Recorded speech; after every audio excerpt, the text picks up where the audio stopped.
Bueno, bienvenido al tercer episodio de ¿Qué lo que con Carlito? Segunda temporada. Y hoy vamos a hablar de cómo Dios llegó a mi vida. Cómo fue que este muchacho, como me han dicho, de que ahora cristiano, cómo fue que Dios me dio para que yo entrara. Como muchos, yo crecí en un hogar católico. Recuerdo que mi mamá me llevaba a la iglesia de por mi casa y yo no encontraba como sentido a lo que estaba viendo ahí de frente. Imagínate tú, un niño escuchando a un padre hablando de algo que muchos adultos no entienden.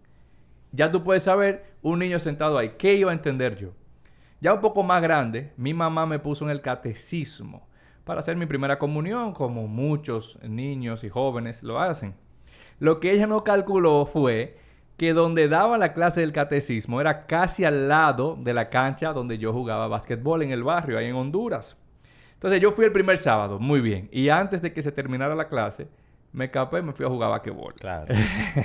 Jamás volví por ahí.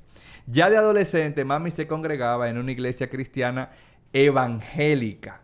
Que ese tema lo vamos a hablar con el invitado que tengo ahora, pero era una cristiana evangélica. Y como la Biblia dice, instruye al niño en su camino y aun cuando fuere viejo no se apartará de él, ella se lo tomó muy en serio y me continuaba ahí instruyendo. Entonces, ¿tú sabes lo que yo hacía? Yo llamaba a cualquier persona y le decía, mira, mañana a las 11, llámame. Ya yo tenía celular, llámame. Me llamaba al teléfono y yo salía para no estar oyendo la prédica. Claro. Entonces, no era que yo no creía en Dios. Y lo voy a repetir. No era que yo no creía en Dios. Era que no me llamaba la atención. Posiblemente muchas personas se identifiquen conmigo en este aspecto. Yo prefería estar en otra cosa. Ahora bien, Dios nunca se aburrió de mí, ni prefería estar Él en otra cosa. Dios se mantuvo ahí cuidándome 24/7. Y cuando Él ya no podía más, porque mi hermano, yo di agua a beber, mandó un ángel a cuidarme. Después de eso yo voy a hablar también. Resulta que ya más grande, llego un sábado a una iglesia que fui por compromiso, tengo que decirlo así. Yo fui y le dije a la persona que estaba acompañando, óyeme, vengo hoy y no vuelvo más. Yo vine a acompañarte y después de aquí, era un sábado en la noche, después de aquí es romo y bebida. Pero como uno no es el que sabe, sino Dios, esa noche Dios puso a un joven a predicar. Y aunque no recuerdo exactamente la prédica, sí recuerdo que Dios tocó mi corazón y yo sentí algo que nunca había sentido. Realmente le hablo desde el corazón. Yo me quedé sorprendido en esa prédica y como Dios sabe hacer sus cosas, cuando íbamos saliendo de la iglesia, me tocan el hombro y me dicen, hey, tú eres nuevo, ¿verdad? Qué bueno que viniste, Dios te bendiga. Eso sí me acuerdo. Algo así me dijo. Entonces me sorprendí porque esa iglesia es bien grande y los sábados era de jóvenes. Y ahí había mucha, pero mucha gente. Y que quien predicó me sacara de entre tantos y me dedicara a esas palabras, para mí fue algo muy significativo. Después de haber dicho que después de haber dicho que solamente iba ese sábado, duré como 3 años congregándome. Y así fue cuando mi relación con Dios empezó ya yo estando consciente. La persona que estaba predicando esa noche es una persona que yo la quiero mucho, lo respeto bastante y sé que Dios lo usa para cambiar vidas. Puedo darme el lujo de decir que es de lo mío personal, mío, de lo mío, de lo mío.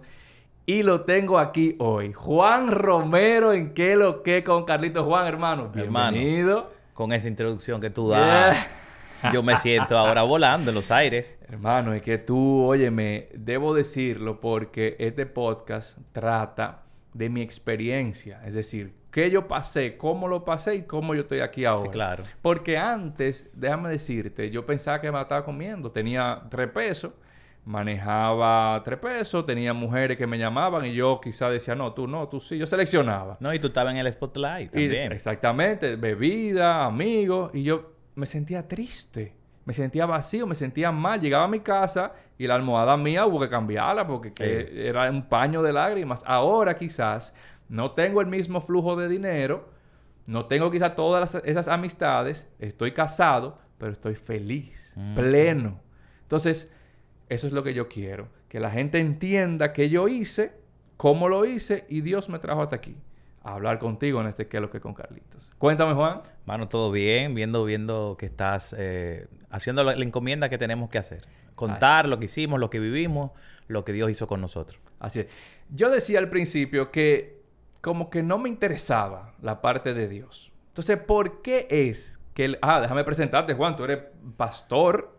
Sí. Juan es pastor. Un pastor fuera de lo tradicional, si lo podemos llamar, que esto es lo que está matando. Porque la gente, la iglesia, no debe parecer una iglesia. Lo que pasa es que, por ejemplo, oí recién de alguien que para mí fue la definición de lo que yo entiendo de iglesia. Yo quisiera ir a una iglesia o tener una iglesia donde fueran gente que nunca han pensado ir a una iglesia. Porque el modelo de iglesia que tú y yo conocemos, el tradicional, que como tú decías en tu testimonio de cuando eras pequeño, preferías irte a jugar baloncesto. Yo prefiero una iglesia que cuando yo le dedique una hora y media, 2 horas, yo sentir que salí de ahí y que algo pudo transformarme. Que no solamente fue lo externo, sino en lo interno. Que eso es lo importante. Que es lo importante. Entonces, ¿por qué es que le huimos a Dios? Mira, yo no pienso que el hombre le huya a Dios. La Biblia dice que en un momento Jesús le dijo a sus discípulos, miren que la mies es mucha y los obreros es poco. Cuando tú te pones a investigar qué es la mies es el producto terminado, listo para la cosecha. Es decir, tú siembras plátano y de momento tú dices, ya la mies está. O sea, ya los plátanos están para que se corten. Es decir, Jesús estaba diciendo a sus discípulos, el pueblo está presto a que se le predique la palabra o que conozcan a Dios, pero la forma, quizás como llevamos el mensaje, la forma como por mucho tiempo se vendió, creo que el problema con la gente. El problema con la gente no es Dios. De hecho, aquí hay gente que van caminando y hacen ritos y cosas que lo hacen quizás equivocados, sí, pero lo hacen con una buena intención. O sea, no tienen el conocimiento, pero lo hacen con una buena intención y creen. Aquí tú le dices a una gente, mira, tal vaquita te va a sanar y pues voy, porque este es un pueblo que cree. El problema es la forma, cómo nosotros transmitimos ese mensaje de fe. Ok, me parece bien. Entonces, para yo estar cerca de Dios, Juan, ¿debo pertenecer a una religión? Porque debo decirte algo, que por eso fue que dije al principio que tú me lo ibas a aclarar, porque decimos, yo soy cristiano evangélico, yo soy pentecostal, yo soy bautista, yo soy mormón, yo soy testigo de Jehová. Lo que pasa es, mira... Entonces, ¿debo pertenecer a una religión para estar cerca de Dios? No, por ejemplo, el tema religión. Yo, por ejemplo, no soy religioso. Yo pienso que yo tengo una relación. Una religión son dogmas que tú crees, pero una relación, cuando tú tienes una relación con Dios, es muy diferente. Tú tienes una relación de cercanía, de que tú lo conoces, tú haces las cosas porque has experimentado un proceso de conocerlo a Él, que no es lo mismo que una religión, porque en la religión ya hay dogmas y cosas prescritas que tú tienes que hacer. Pero mientras tú tienes una relación, por ejemplo, tú tienes una relación con tu mamá, sí, y tienes una relación conmigo. Claro. Quizás la relación con tu mamá es un poquito más de confianza que la que tú tienes conmigo, porque tienes más tiempo conociéndola, tratándola, y quizás conmigo es una relación de 10, 12 años. Tu mamá es toda tu vida. Entonces... Sí. Con Dios se tiene una relación y dependiendo de tu intimidad, del tiempo, del proceso que tú hayas vivido con Él, pues entonces tú vas a empezar a hacer cosas, no porque la religión o porque donde tú visitas dice, sino porque tú entendiste que Dios dice, que son dos cosas distintas. Defínemelo.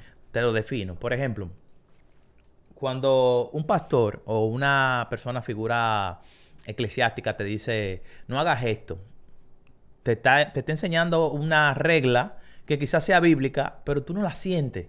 Pero cuando tú tienes una relación con Dios, en esa relación con Dios tú decides y ves tú mismo por tu propia convicción o por tu propia experiencia con lo que tú has experimentado con Dios, has leído, tú dices, no puedo hacerlo. Jamás va a ser igual cuando alguien te lo niega a que tú mismo te des cuenta y digas, no, eso yo no lo hago. Porque eso no va con mi relación con Dios, puede afectar mi relación con Dios. Eso me pasó con el diezmo, que es algo que Dios manda, es un mandato. Sí. Trae el diezmo al alfolí, dice la palabra. Y yo decía, ¿por qué yo tengo que llevar el 10% mío? Sí, en aquel momento, por ejemplo, yo decía, me gané 100,000 pesos, el diezmo son 10,000. No. Yo agarro al muchachito, que yo lo hice, que mucha gente... Sí, que yo lo hice, agarro al muchachito, ven tú. Y gastaba más de 10. Sí, Y yo decía, ¿por qué yo tengo que llevarlo? O sea, a mí no me gustaba que me impusieran. Era un tema mío, que de eso vamos a hablar más adelante. Era un tema mío. A mí no me gustaba que me impusieran qué hacer, ni bueno ni malo. Lo que pasa es que, por ejemplo, yo conozco muy pocas iglesias, por no decir ninguna, porque yo no la conozco. Si hay, la debe de haber, pero yo no la conozco, que el diezmo sea obligatorio. Eso es una confusión que la gente tiene ahí afuera.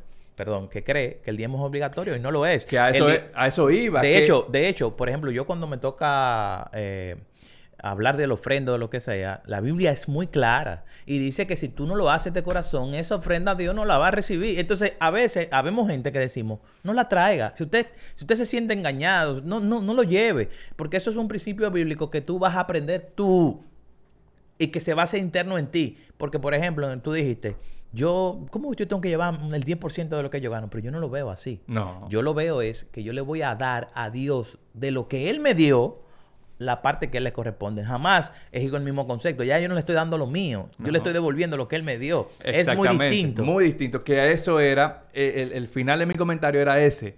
Yo comencé a diezmar luego de que yo entendí que eso era lo que a mí me correspondía hacer, que no era impuesto, sino que y es lo correcto. Es así. Es lo correcto porque cuando tú lo haces y te pesa, yo prefiero que no lo hagas. 100%. ¿Por qué? Porque estás haciendo algo religioso. Y lo religioso, sea lo que sea, está mal. Está mal. Entonces, así mismo pasa cuando te dicen, tú no puedes usar pantalones. Sí. O tú no puedes desrizarte el pelo. Sí. O tú no puedes tener... Por ejemplo, Juan tiene una manga. Yo tengo tatuajes, claro. Déjame verlo porque... para que no... Déjame verlo. No, porque... Oye, ¿qué sucede? Por ejemplo, yo tengo tatuajes. Y eso ha sido muy... Eso es muy... Chocante, puede ser la palabra. La palabra es chocante, pero... es muy confrontativo para la gente porque la gente cuando te ve hace un argumento, te juzga por quizá los temores, los prejuicios que hay. Son prejuicios que tienen. Y eso es una decisión personal. Yo, en mi estudio bíblico y demás, llegué a la conclusión de que yo con eso no afectaba a Dios. Hay gente que dice, bueno, pues tú eres tu cuerpo es el templo del Espíritu Santo. Pero regularmente la mayoría de ministros están gordos. Comen a deshora, beben Coca-Cola. Entonces, si somos templo del Espíritu Santo, también tú y yo estamos mal. Sí, claro. O sea, si tú vas a juzgarme por algo, yo te tengo que juzgar por lo mismo. Entonces, hay una confusión. Y eso es un tema muy debatible. Hay gente que pueden estar de acuerdo, hay gente que no. Pero en mi relación con Dios, yo me siento feliz. Ahora te diré algo en relación a eso. Todo está en la motivación de tu corazón. Lo que te motiva a hacer las cosas. Yo pienso que ahí radica la mayoría de problemas hoy en día con la gente. Con que si es pecado o no es pecado. Revisa la motivación de tu corazón, entonces luego ahí pásala por el filtro de Dios.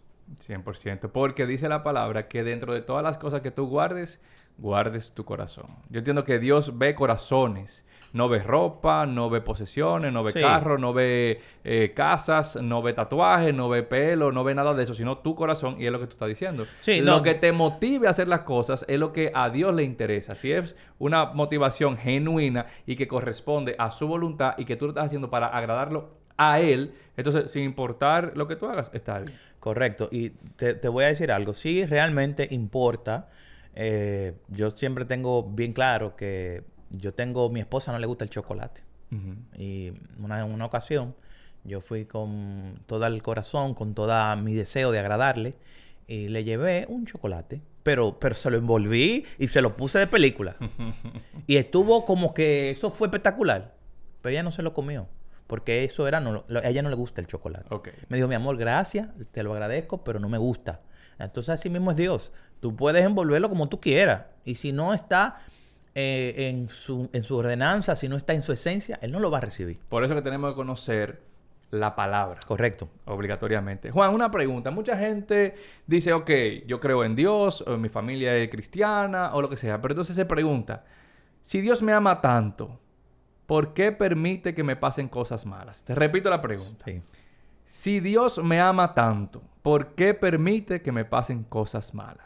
Mira, eso es una pregunta que tiene mucha dimensión y que respondértela a la ligera es un poquito quizá problemática porque hay mucha gente sufriendo. Sí. Hay mucha gente que ha pasado por procesos y por situaciones familiares o enfermedad y demás que quizás una respuesta tan ligera no lo satisfazca. No diga, oye, lo que él está diciendo es cierto. No, no. Yo sé que hay situaciones. Ahora, yo sé que la Biblia dice que para los que creen, todas las cosas le obran para bien. Amén. A veces nosotros no estamos viendo la película completa. Nosotros no es como una serie y no sé si te ha pasado que tú estás viendo una serie y de momento el que tú pensabas que era el que iba a morir no es el que muere, no es el que muere el otro. Y tú dices, oye, me cambiaron la escena. Entonces hay que esperar la escena final. Yo en ese tema siento, la Biblia dice que Dios es bueno en todo tiempo. Y Dios sabe lo que nos conviene. Dios sabe y está viendo todo lo que hay. Yo he aprendido a decirle a Dios, Dios, yo estoy aquí. Si tú lo permitiste, yo lo recibo. Me duele, porque duele. Sí. Me duele. No lo entiendo, pero yo lo recibo. 100% es así. Así como tú dices, los recibo, me duele. ¿Cómo Dios me puede ayudar en mi día a día?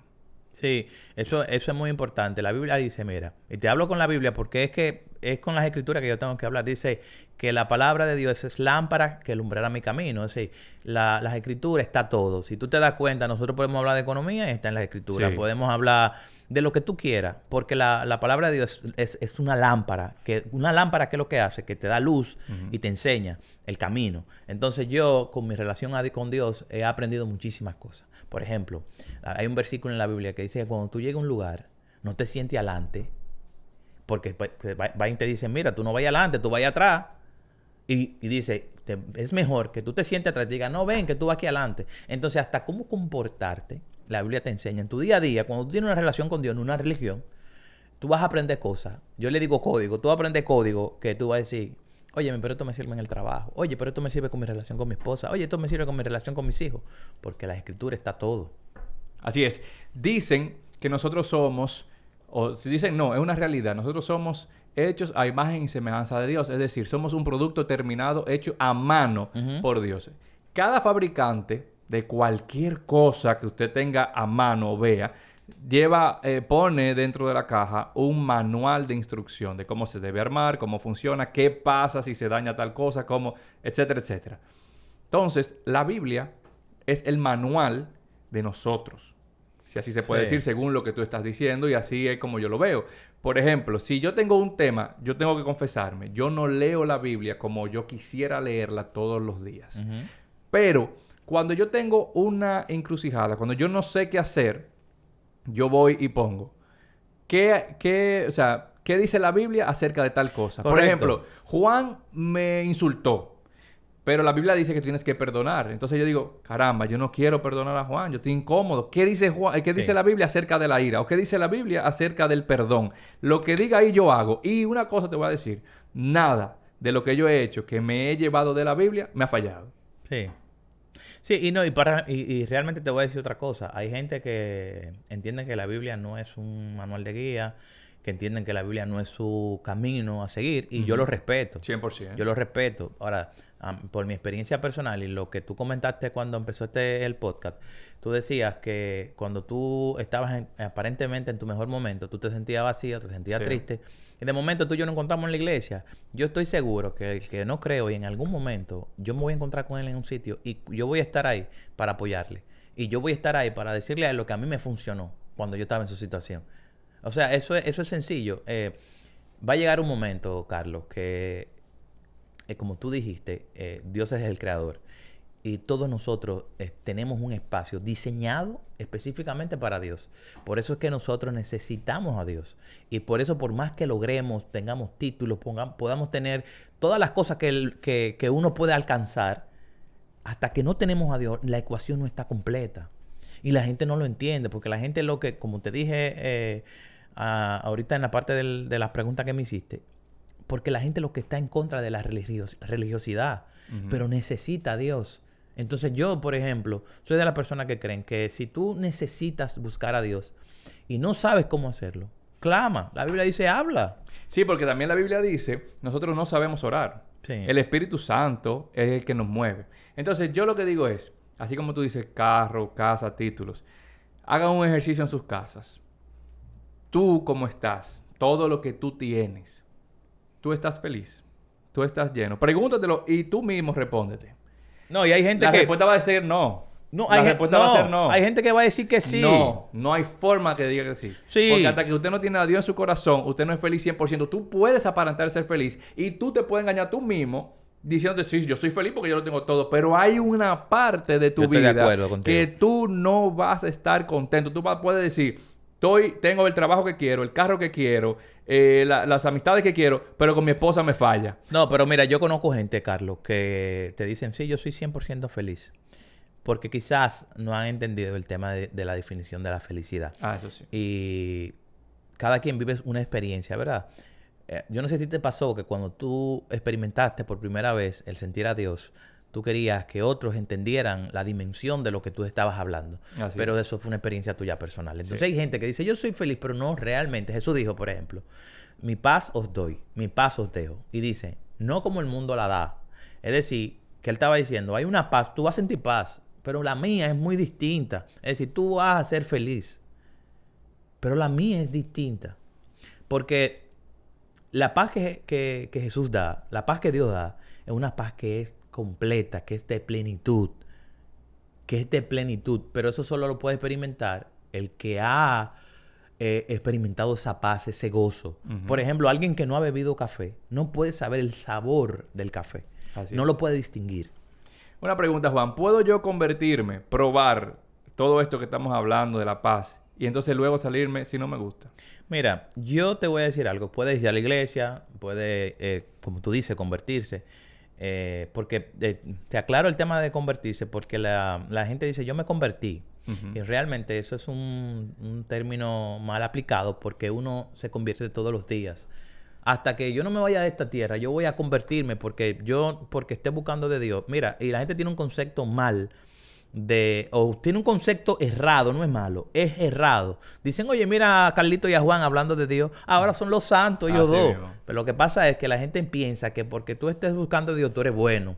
Y no, Carlito, es todo lo contrario. Nosotros, tú y yo, buscamos de Dios por lo malo que somos cuando no estamos con Dios. 100%. Cuando nosotros no estamos con Dios, nosotros sabemos que fallamos más. Cuando nosotros no estamos con Dios, nosotros sabemos que lo malo no atrae. O sea, nosotros no nos vendemos sueños. No. Tú y yo no nos vendemos sueños. Tú y yo Jamás. estamos conscientes que nosotros no buscamos a Dios porque somos buenos. Nosotros buscamos a Dios porque somos malos sin Él. Mira, se me paran los Sí. pelos. Ay, ay, Y ay, la ay, gente ay. eso no lo quiere entender. Entonces, yo me convierto todos los días. Cuando yo voy en mi carro y me encuentro un tipo que se me mete por delante, yo me convertí en ese momento porque mi deseo era decirle a todos los San Antonio que quizás yo me sepa. Pero yo me convierto en ese momento. Entonces la conversión es continua, es diaria, es toda la vida. Entonces tú no te conviertes de la noche a la mañana. Sobre tú dices de ir y salir. Ujú. Mira, yo tengo casi 40 años. Wow, espérate, Juan, que eso que tú dijiste, mira. Oye. Ay, mi madre. Oye, yo tengo casi 40 años. Cuando yo tuve mi adolescencia, en la edad de 16, 17, 18, yo consumía droga. Sí. Y lo digo públicamente porque eso fue hace más de 20 años. Y yo cuando me convierto, llego con mi situación. Cuando yo conozco a Dios, llego con mi situación de las drogas. Y de un momento a otro, yo dejé de fumar. Porque a mí lo que me gustaba era una sustancia ahí que se fuma. Ujú. Y yo llegué y yo dejé de fumar. Y yo al sol de hoy jamás lo he vuelto a fumar. Pero la Biblia dice que el que el Hijo de Dios libertare, dice las Escrituras, ese realmente será libre. Yo conozco amigos míos que han tenido recaída con el tema de la droga. Yo nunca en mi vida, jamás he vuelto a caer en droga. Entonces, ¿tú quieres decir que si yo soy cristiano, se me acaban los problemas? No, los problemas van a seguir. Porque los problemas... Recuerda que no... Mira qué pasa. La gente cree que cuando llega a la iglesia... Por ejemplo, un tipo que mató... Que entró a una plaza, se volvió loco y mató a una gente. Sí. Y se convierte. ¿Se le acaban los problemas? No. Él tiene que asumir las consecuencias de sus actos. Dios lo perdonó. Y Dios, como papá bueno que es, lo va a perdonar. Pero el tipo tiene que ir preso. Claro. Porque si él no va preso, entonces tú no estás haciendo... o sea, Dios lo que está diciendo es, mira, con las consecuencias no hay break. Con la consecuencia tú vas a bregar. Ahora, yo te voy a perdonar, pero tu consecuencia tú la vas a vivir. ¿Entiendes? Y eso es lo que la gente no quiere entender. La gente dice, yo veo, me ha pasado en iglesia que voy, y de momento un tipo que usaba pantalones anchos, que era un delincuente por el barrio, llegó a la iglesia y al día siguiente llega cambiadito serio y le está hablando a la gente, Dios te bendiga. Tú dices, ¡Wow! Dios puede transformarlo de un momento a otro. Juan, así fue lo que me pasó a mí. Pero espera. Pero yo soy de los que piensan y creo más en ese muchacho que llegó y tiene un trayecto de pensamientos que van cambiando. Porque la gente no es... Dios puede hacerlo, pero regularmente lo que sucede es que tú vas a empezar un proceso de transformación, como cuando el gusanito se convierte en mariposa. Así es. Porque tú llegas y, por ejemplo, yo llegué a la iglesia y cuando yo llegué yo dije, ¿cuántas mujeres hay aquí? Y hasta me salió una palabrota ahí. Porque llegué con ese cassette de la calle. Y entonces tuve que empezar a procesar eso otra vez. Y a bajar los niveles. Y poco a poco el Señor fue trabajando conmigo hasta que me convertí en lo que soy hoy. Si yo voy y que no, ya yo soy evangélico, yo soy cristiano, vamos para el coro, vámonos a beber por ahí, que yo no voy a beber. Hermano, usted va a caer al otro día. 100%. Porque esto es un proceso continuo que te va a llevar ahí. 100%. Bueno, aquí escucharon parte de mi testimonio al inicio, parte del testimonio de Juan y quizás no, yo sé que sí, que te impactó. Posiblemente hoy Dios tuvo una palabra para ti, pero cuando más experimentamos el amor de Dios es cuando nos entregamos a Él sin medida. Juan, te agradezco muchísimo que estés aquí. Si tienes algo que agregar, un mensaje a esa juventud que dice, óyeme, que cree que se la está comiendo, porque ahí es que nosotros pensamos erradamente que nos la estamos comiendo cuando somos jóvenes. Sí. Entonces, un mensaje a esa juventud que ahora mismo cree, me la estoy comiendo, tengo mujeres, tengo bebida, tengo dinero y ando rompiendo la calle. ¿Qué tú le dices a esa gente? No, mi única recomendación, no solamente jóvenes, viejos, adultos, es que Dios está ahí y Dios te va a esperar. Y va a llegar un momento en tu vida que vas a tener problemas adelante, vas a tener problemas atrás, vas a tener problemas abajo y vas a tener que mirar para arriba. Y cuando mires para arriba, vas a encontrar a alguien con sus brazos abiertos que fueron crucificados hace más de 2000 años esperándote. Amén.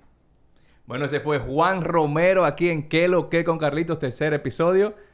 Esto está imperdible. Sí. Juan, muchísimas gracias, hermano, por estar aquí.